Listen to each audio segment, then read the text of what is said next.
Welcome back दोस्तों। आज मैं आपके सामने रिसेंटली मलयालम लैंग्वेज में रिलीज हुई दृश्यम 3 को लेकर आया हूँ। अब मूवी के बारे में बात करें तो नाइस अच्छी लगी। असली कहानी तो लास्ट 1 घंटे में चलती है बे। उससे पहले स्टोरी बिल्डअप होती रहती है, कौन क्या करता है, क्या चाल चलता है, ये कौन है, वो कौन है, इसकी जात का। खैर लास्ट में आपको थोड़ा कंफ्यूजिंग सा लग सकता है, स्टोरी को थोड़ा ध्यान से सुनिए। हाँ, एक और बात, इसका 4th पार्ट भी आने के चांसेस है। मतलब डायरेक्टर भाई साहब ने क्लाइमैक्स में ऐसा लीड दिया। सो आप लोग वीडियो को पूरा देखना जरूर। तो अब चलिए फटाफट से वीडियो को स्टार्ट कर लेते हैं। उससे पहले लुटा दो प्यार, फॉलो इंस्टाग्राम। कहानी की शुरुआत में ही जॉर्ज और उसकी फैमिली वाले एक मूवी को देख रहे होते हैं। एक्चुअली वो मूवी दृश्यम ही होती है। मतलब जॉर्ज का एक सपना होता है ना कि मूवी का प्रोड्यूसर बने।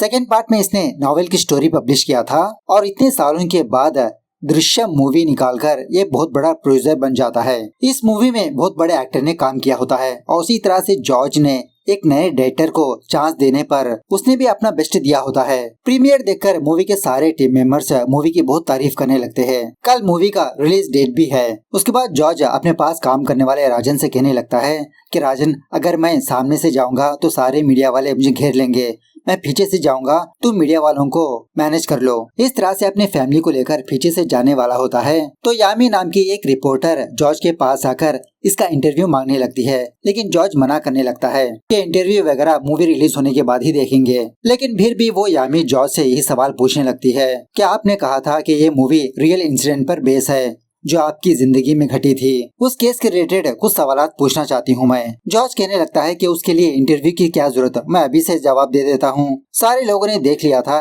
कि पुलिस वालों ने जानबूझकर मेरे फैमिली पर टॉर्चर किया, हैरास किया। उल्टा पुलिस वालों को मेरे खिलाफ कोई भी सबूत नहीं मिला।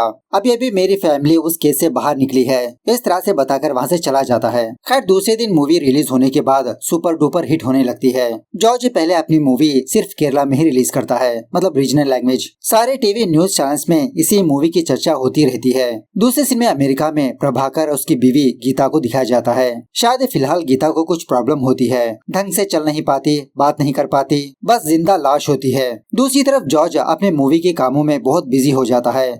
मतलब काफी सारे डिस्ट्रीब्यूटर्स जॉर्ज को कांटेक्ट करते रहते हैं। राजन जॉर्ज के पास आकर कहने लगता है कि सर दूसरे स्टेट वाले भी हमारे मूवी की प्रिंट पूछ रहे हैं। जॉर्ज कहने लगता है नहीं, प्रिंट उन लोगों को अभी मत दो और 2 हफ्ते गुजरने दो। हमारी मूवी की रिपोर्ट अच्छी है, ऑफ कोर्स डिमांड भी बढ़ेगा। इसी दरमियान में हमको एक और बात भी पता चलती है कि जॉर्ज अपनी बड़ी बेटी अंजू की शादी करवाने की कोशिश में लगा रहता है, लेकिन एक भी रिश्ता सेट नहीं होता। अंजू अभी भी एक साइकियाट्रिस्ट डॉक्टर के पास जाती आती रहती है क्योंकि अभी भी उसको ये ट्रोमा गया नहीं होता इसके दिमाग से। लेकिन फाइनली 6 साल के बाद इसके दिमाग से वो ट्रोमा जा चुका होता है। वो डॉक्टर अंजू को यही खुशखबरी सुनाने लगती है कि अब तुमको सेशन की कोई जरूरत नहीं। दूसरी तरफ फॉरेन से शायद एक डिस्ट्रीब्यूटर जॉर्ज को कॉल करके मूवी के बारे में प्रिंट देने की बात करने लगता है। अब बेचारे जॉर्ज को इंग्लिश नहीं आती, टूटी पोटी इंग्लिश में बात करने लगता है कि मुझे थोड़ा टाइम दीजिए, मैं आपको ऑफर बताता हूँ। दूसरे दिन एक मैरिज ब्रोकर जॉर्ज के घर पर आता है। एक्चुअली रिसेंटली एक लड़के वाले जॉर्ज के घर पर आए थे अंजू को देखने के लिए, लेकिन दोबारा उन लोगों ने ये मैसेज भेजा होता है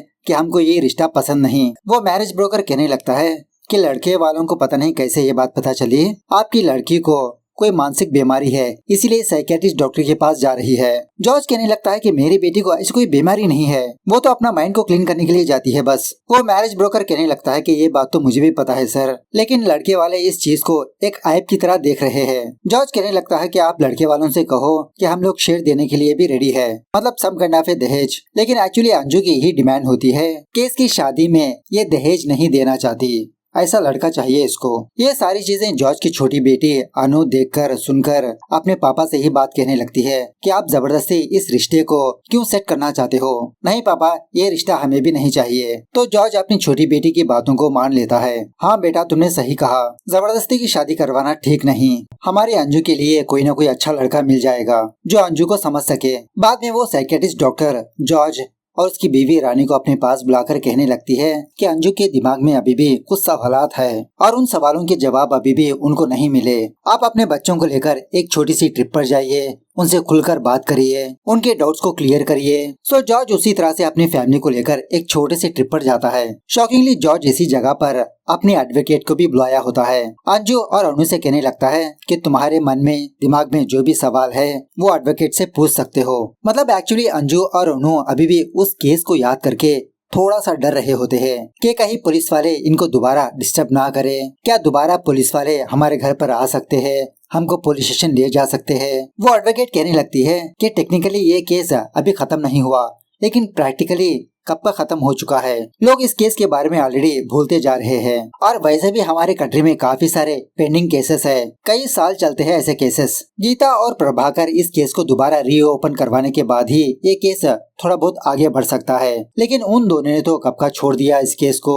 अब रही पुलिस की बात, उनके पास तो ऑलरेडी काफी सारे केसेस है। इस केस से जिसको फायदा मिलना चाहिए था वही लोग चुप बैठे हैं। अगर पुलिस वालों को इस केस में कोई एविडेंस मिलेगा तभी ये केस रीओपन कर सकते हैं। तब तक आप लोग यही समझिए कि ये केस क्लोज हो चुका है। इस तरह से जॉर्ज उसकी फैमिली को दिलासा दिलाने लगती है। उसके बाद वो एडवोकेट जॉर्ज को साइड में बुलाकर पूछने लगती है कि आपने अपने फैमिली से उस एसिड की बात क्यों छुपाई और मुझे भी कुछ बोलने नहीं दिया उसके बारे में। जॉर्ज कहने लगता है कि कुछ बातें छुपाना जरूरी है। अगर मैं सारी चीजें मेरे बच्चों को बता दूंगा तो शायद मेरे बच्चे मुझे आज एक क्रिमिनल की तरह देखेंगे।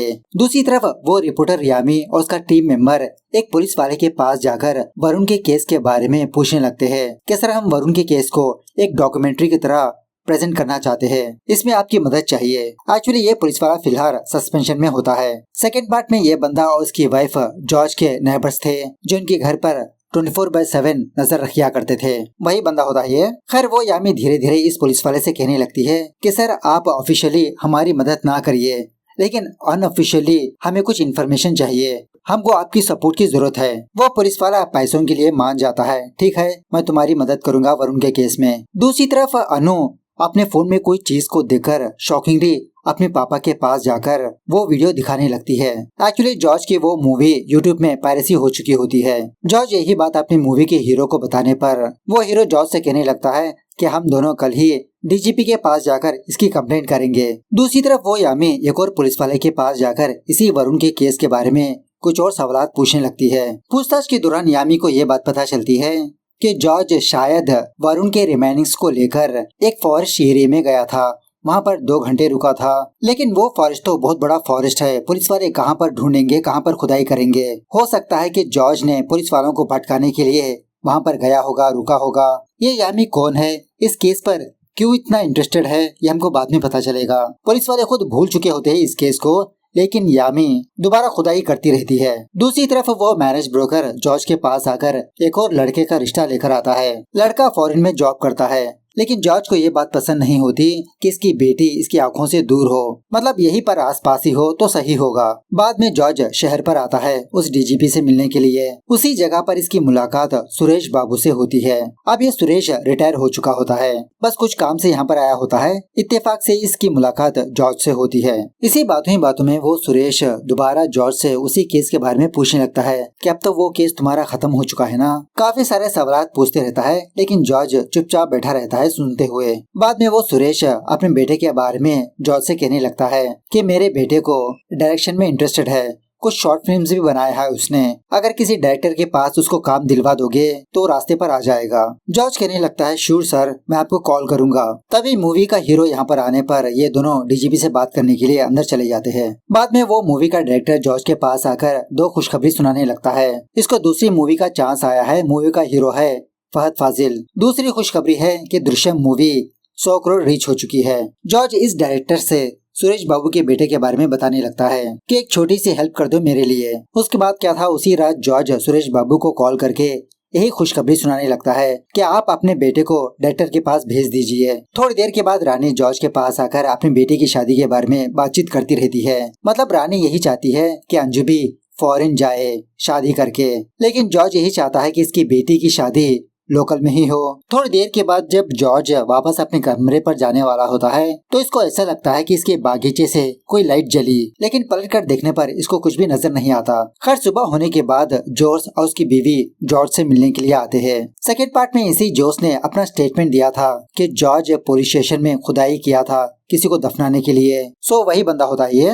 रानी इन दोनों से बहुत नफरत करती रहती है, लेकिन जॉर्ज इन दोनों को बहुत ही प्यार से अपने घर के अंदर बुलाकर बातचीत करने लगता है। जॉर्ज और उसकी बीवी जॉर्ज से बहुत माफी मांगने लगते हैं कि उस घटना के बाद इन्होंने एक बिजनेस रखा, ढंग से नहीं चला, अभी भी दूसरी जगह पर एक बेकरी चला रहे हैं। इस तरह से कुछ प्रॉब्लम्स बताने लगते हैं। जॉर्ज इन दोनों को माफ करके उल्टा कुछ पैसे देने लगता है बिजनेस को और डेवलप करने के लिए। दूसरी तरफ वो यामी अपने बॉस के पास आकर उसी वरुण के केस के बारे में बताने लगती है। मतलब कुछ अंदर की बातें इसको पता लग चुकी होती है। जैसे सेकेंड पार्ट का क्लाइमैक्स सीन, जॉर्ज ने वरुण के रिमाइंडिंग्स को प्रभाकर और गीता को दिया था अंतिम संस्कार करने के लिए। सो अपने बॉस से जिद करने लगती है कि इस केस पर ये काम करेगी। सो इसका बॉस ओके कहने पर वो यामी और उसका टीम मेंबर हमेशा जॉर्ज को फॉलो करने लगते, अलग अलग लोगों से मुलाकात करके सवालात करने लगते। उसके बाद एक दिन श्रेया नाम की एक लड़की जॉर्ज के घर के पास आती है। जॉर्ज ने इनकी फैमिली की भी बहुत मदद की होती है और कुछ दिनों के बाद इस श्रेया की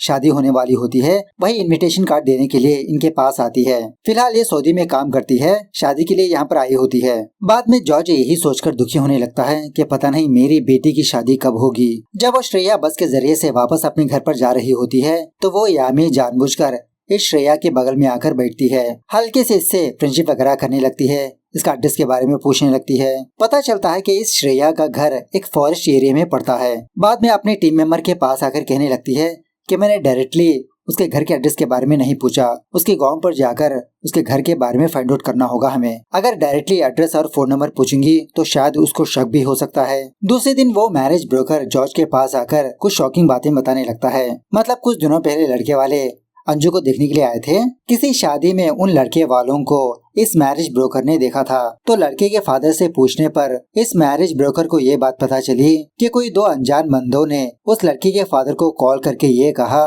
कि अंजू को कोई मानसिक बीमारी है। मतलब अगर कोई मर्द अंजू को टच करेगा तो वो बहुत ही वायलेंट हो जाती है, इसीलिए अंजू ने उस वरुण को मार दिया था। यह सुनने के बाद जॉर्ज और रानी शॉक में रह जाते हैं। ये सारी बातें उनको किसने बताई होगी। एक्चुअली अंजू के लिए जो भी रिश्ता आता है सेट ही नहीं होता है। दूसरे लड़के वालों को भी कुछ ऐसा ही कॉल आया था। वो मैरिज ब्रोकर जॉर्ज से उनके फोन नंबर्स भी देने लगता है जिन्होंने लड़के वालों को कॉल करके रिश्ते को तुड़वा दिया था। जॉर्ज और रानी समझ जाते हैं कि कोई जानबूझकर अंजू की शादी नहीं होने दे रहा। जॉर्ज वही फोन नंबर्स वो सुरेश बाबू को देता है। पुलिस वाला थाना फाइंड आउट कर लेगा वो नंबर किसके है, एड्रेस क्या है। सो दूसरे दिन सुरेश उन फोन नंबर्स के बारे में पता करके जॉर्ज के पास आकर कहने लगता है जब भी उन लोगों को कॉल करना होता है तभी वो लोग उस सिम को इस्तेमाल कर रहे हैं, बाद में स्विच ऑफ कर दे रहे हैं। तुम्हारे घर के आसपास ही उसका लोकेशन दिखा रहा था, लेकिन मैंने IMEI नंबर से एक एड्रेस को फाइंड आउट किया। वो एक्टिवेटेड सिम किसी शांति के नाम पर रजिस्टर है। ये शांति का नाम सुनते ही जॉर्ज के तो होश ही उड़ जाते हैं। जॉर्ज फटाफट से उस शांति के पास जाता है। ये शांति और कोई नहीं उस राजन की पत्नी होती है। वही राजन जो जॉर्ज के पास एज ए PA की तरह काम कर रहा है। मतलब राजन और उसकी बीवी ही दूसरे सिम से लड़के वालों को कॉल करके अंजू के बारे में बुरा बोलकर अंजू की शादी नहीं होने दे रहे होते।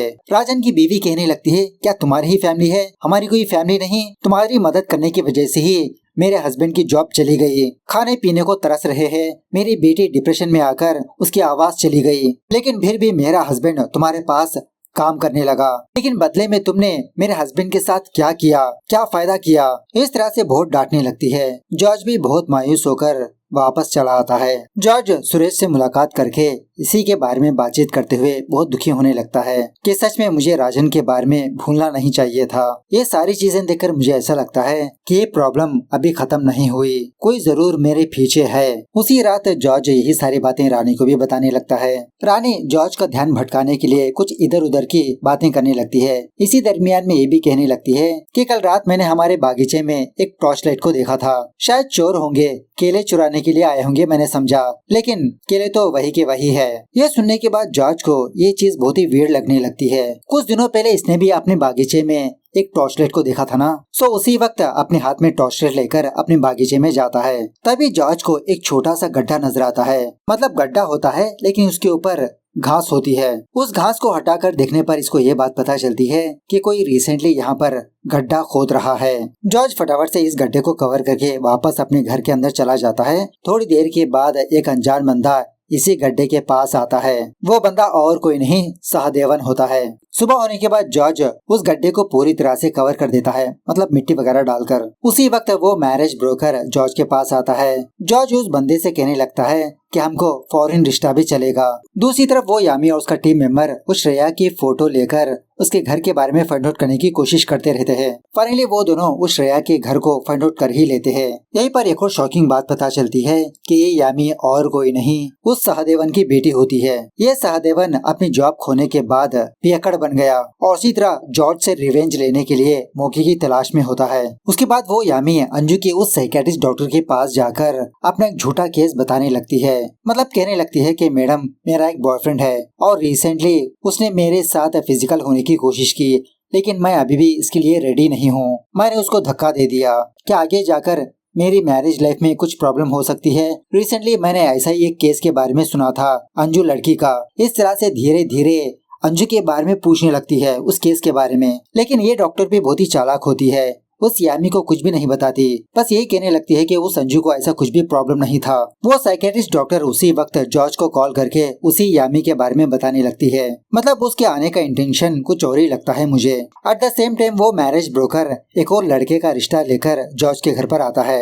लड़के का नाम होता है अवीरा। फिलहाल दुबई में इसका खुद का बिजनेस होता है। अनु अवीरा की फोटो देखकर एक छोटी सी बात को नोटिस करने लगती है कि उस अवीरा के कान में हियरिंग एड है। मैरिज ब्रोकर कहने लगता है कि काफी साल पहले उस लड़के का एक छोटा सा एक्सीडेंट हुआ जिसकी वजह से उसको सुनाई देना बंद हो गया। मतलब एक कान से ही सुनाई नहीं देता, लेकिन हियर एड से अच्छी तरह से काम चला लेगा। ये ऐप सुनने के बाद रानी मना करने लगती है, लेकिन जॉर्ज कहने लगता है अरे ये कोई ऐप नहीं, इंसान की लाइफ में एक्सीडेंट्स होना नॉर्मल है ना, और वैसे भी अभी शादी की बात आगे नहीं बढ़ी, देखते हैं क्या होता है। उसके बाद एक दिन लड़के वाले जॉर्ज के घर पर आते हैं अंजू को देखने के लिए। सो लड़के वालों को अंजू बहुत पसंद आ जाती है। दूसरी तरफ जब वो श्रेया कहीं पर जाकर वापस अपने घर पर आती है तो शॉकिंगली ये अपने घर के पास उस यामी को देखती है। मतलब ये यामी बहाना बनाने लगती है कि मैं और मेरे फादर यहाँ से गुजर रहे थे, हमारी गाड़ी ब्रेकडाउन हो गई, पानी लेने के लिए यहाँ पर आई हूँ। यामी की बातें सुनने के बाद श्रेया को थोड़ा अजीब लगने लगता है। मतलब उस यामी ने एक ही मुलाकात में इसका नाम याद कर लिया। वो श्रेया यही बात जॉर्ज को मैसेज करने लगती है कि आपको यहाँ पर आना होगा, कुछ बातें शेयर करनी है। जॉर्ज उसी तरह से उस श्रेया के घर पर जाने पर श्रेया उस यामी के बारे में बताने लगती है। इस श्रेया की फादर की तबीयत कुछ ठीक नहीं होती, हमेशा खटिया पर ही पड़ा रहता है। एक्चुअली श्रेया का फादर एक कब्रों को खोदने वाला बंदा होता है। जॉर्ज ने इनकी काफी सारी मदद की होती है। श्रेया को नर्सिंग पढ़ाया, घर के लिए पैसे दिया। खैर जॉर्ज सोचने लगता है कि आखिरकार कौन हो सकते हैं वो लोग जो मेरे बारे में इंक्वायरी कर रहे हैं, और वो भी एक लड़की और एक बंदा। उसके बाद जॉर्ज दुबई में रहने वाले एक बंदे को कॉल करके उस अवीरा के बारे में कुछ इंक्वायरी करने के लिए कहता है। पता चलता है कि वो अवीरा बहुत ही अच्छा लड़का है। दूसरी तरफ वो सस्पेंड हुआ पुलिस वाला डीआईजी के पास आकर उस सहदेवन के बारे में बताने लगता है कि वो वरुण के केस के बारे में कुछ इन्वेस्टिगेशन कर रहा है। सो बाद में वो डीआईजी एक पुलिस वाले को बुलाकर इसी के बारे में फाइंड आउट करने के लिए कहता है कि आखिरकार वो सहदेवन ऐसा क्यों कर रहा है, फाइंड आउट करो। बाद में एक दिन जॉर्ज की फैमिली वाले भी उस अवीरा के घर पर जाकर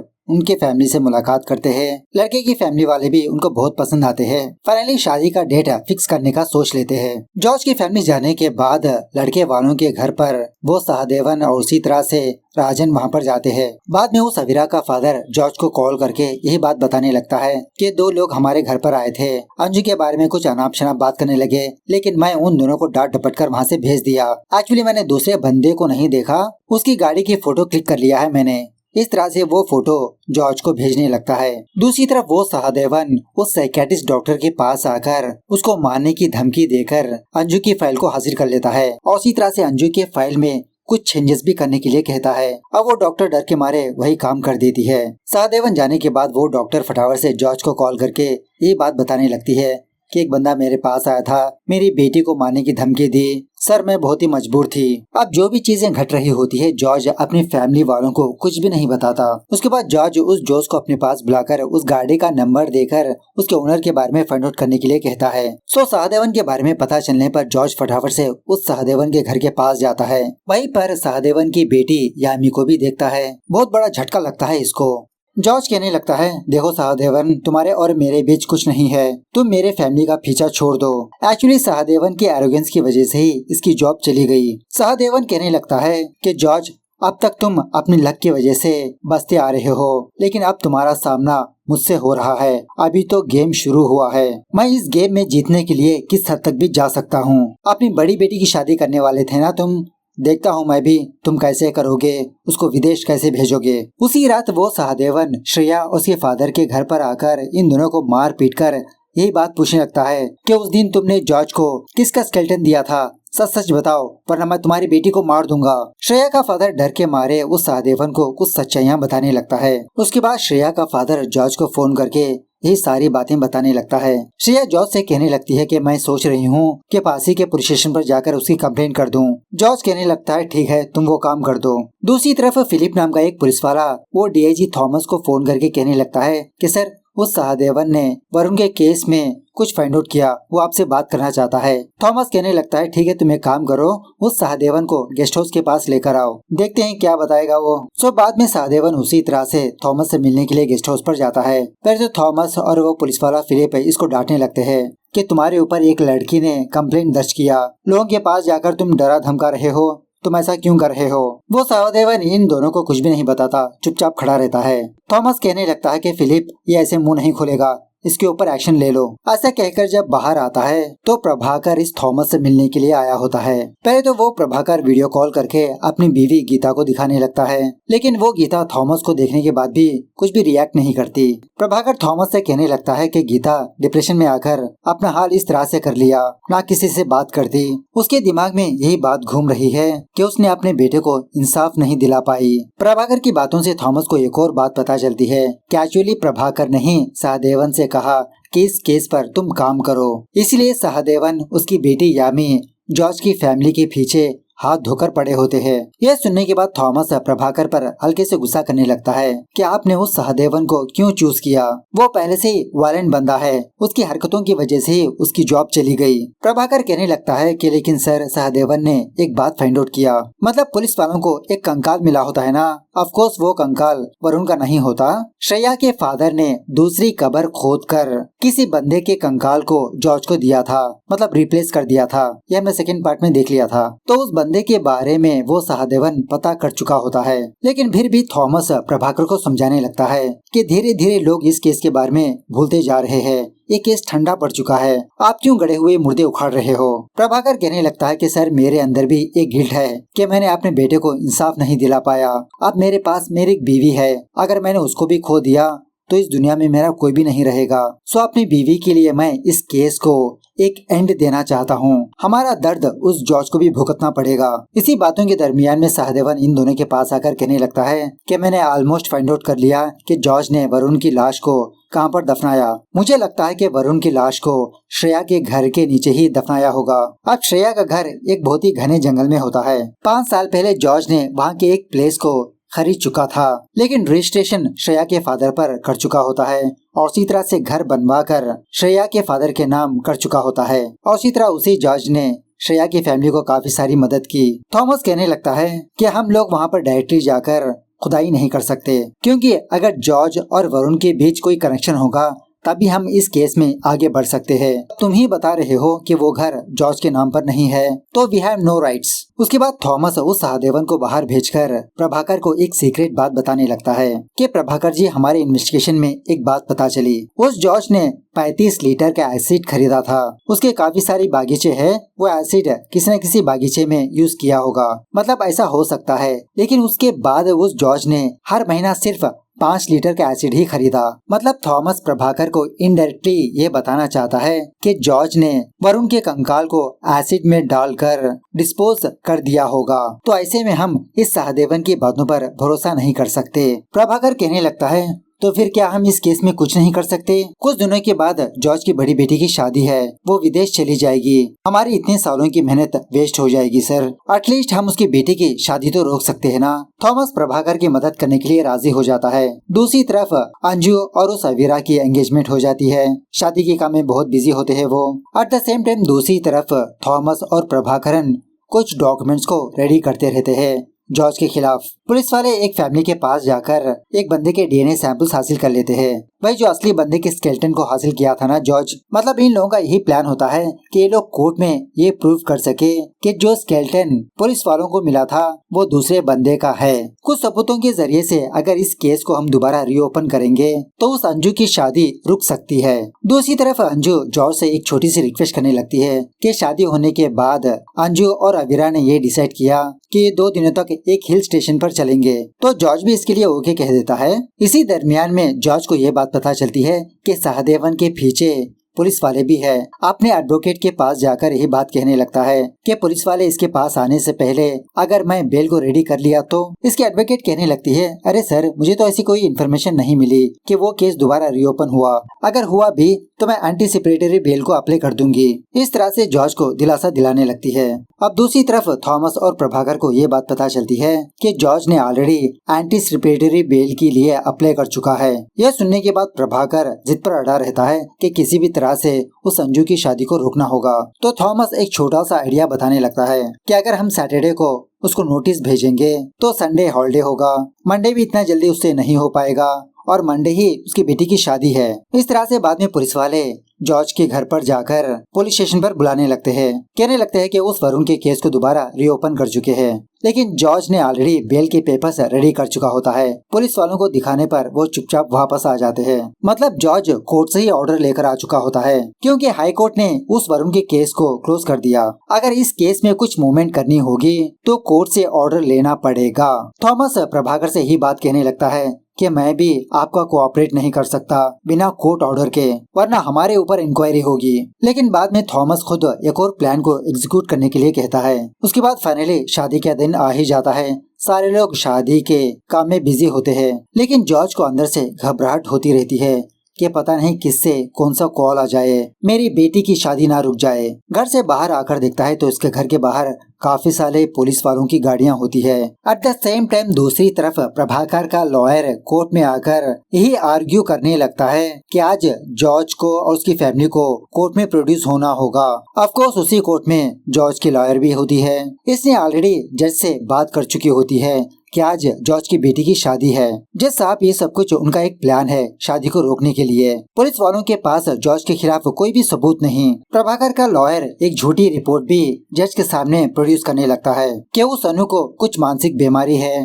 अगर कोई भी मर्द उसको टच करेगा तो वो वायलेंट हो जाएगी, तो ऐसे में वो शादी कैसे कर सकती है। जॉर्ज की लॉयर भी चुप नहीं बैठती, जबरदस्त तरीके से इसका डिफेंस करने लगती है कि उसका खुद का पर्सनल मामला है और वैसे भी वो कोई बहुत बड़ी डिसीज नहीं है। दूसरी तरफ जॉर्ज ये देखता है कि वो पुलिस वाले जज के अंदर भी आ चुके हैं। मतलब अगर कोर्ट से परमिशन मिलेगी तो फटाक से पुलिस वाले जॉर्ज की फैमिली को अपने साथ ले जाएंगे पुलिस स्टेशन। लेकिन लकीली वो जज जॉर्ज के हक में ही फैसला सुनाता है कि फिलहाल शादी होने दीजिए, नेक्स्ट सुनवाई में कुछ और एविडेंस प्रोड्यूस करिए। जॉर्ज ये बात जानने के बाद इसको थोड़ा सा तसल्ली होने लगती है। प्रभाकर बहुत दुखी होने लगता है कि इतनी सारी कोशिशें करने के बावजूद भी जॉर्ज की बेटी की शादी हो गई। तभी एक शॉकिंग बात पता चलती है कि वो जो मैरिज ब्रोकर है ना, वो प्रभाकर को कॉल करके ये कहने लगता है कि सर दुल्हा दुल्हन निकल चुके हैं। अब यहाँ से काफी सारे ट्विस्ट आने लगते हैं ऑडियंस के सामने। थॉमस पूछने लगता है कि प्रभाकर आखिरकार आपका प्लान क्या है। प्रभाकर कहने लगता है